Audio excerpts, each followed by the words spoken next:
Serge Yannick Nana, fondateur de Financia Capital, entreprise d'ingénierie et de conseil financier, fournisseur de solutions financières, est un expert reconnu du monde de la finance. L'homme dont l'ambition est de faciliter le développement des économies africaines jouit d'une expertise avérée dans la recherche de financement et de project finance. Et c'est fort de ses exploits en faveur des solutions économiques aux projets structurants au Cameroun, à l'instar du financement à hauteur de 181 milliards de francs CFA pour assainir le secteur de l'énergie en 2021, qu'il a été désigné le 10 décembre 2022 par le journal Eco-Matin, personnalité Eco-Matin 2021. Il devient ainsi le 4e lauréat depuis le lancement de cette distinction en 2018, après d'illustres autres personnalités à l'instar de Fritz Ntoné, ancien délégué du gouvernement auprès de la communauté urbaine de Douala au Cameroun, Abbas Mahamat Toli, l'actuel gouverneur de la Banque des États de l'Afrique centrale, BEAC, et Emmanuel de Taïli, ancien directeur général de la SABC, le leader du marché brassicole au Cameroun. C'était avec beaucoup de joie.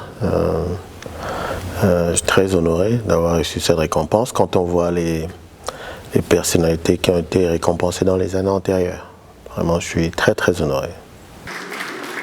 Serge Yannick Nana a été au cœur de l'élaboration du projet de financement du nouvel aéroport Blaise Diagne de Dakar au Sénégal pour un montant d'environ 350 milliards de francs CFA. Il se positionne également comme un vecteur de démocratisation et d'accès aux services boursiers dans la CEMAC. En juillet 2021 par exemple, grâce à son expertise, la Regional Bank est introduite en bourse, portant à 5 le nombre de valeurs cotées sur le marché sous-régional. On est parti d'aucun titre qui est entré dans le compartiment action de notre bourse en 12 ans.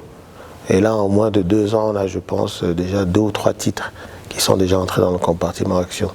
Et avec les efforts que font aujourd'hui les États de la CEMAC, qui tous se sont engagés à introduire des sociétés à la bourse dans un horizon de 2023-2024. Donc normalement, on devrait atteindre un portefeuille d'au moins 10 entités boursières. Pour l'évolution des marchés financiers africains, l'expert financier reste optimiste. Il préconise l'introduction des sociétés en bourse comme solution de stimulation de revenus financiers. Il a été notamment à l'origine de l'introduction de la toute première société en bourse depuis la fusion des 2 places boursières d'Afrique centrale, la Douala Stock Exchange et la Libreville Stock Exchange.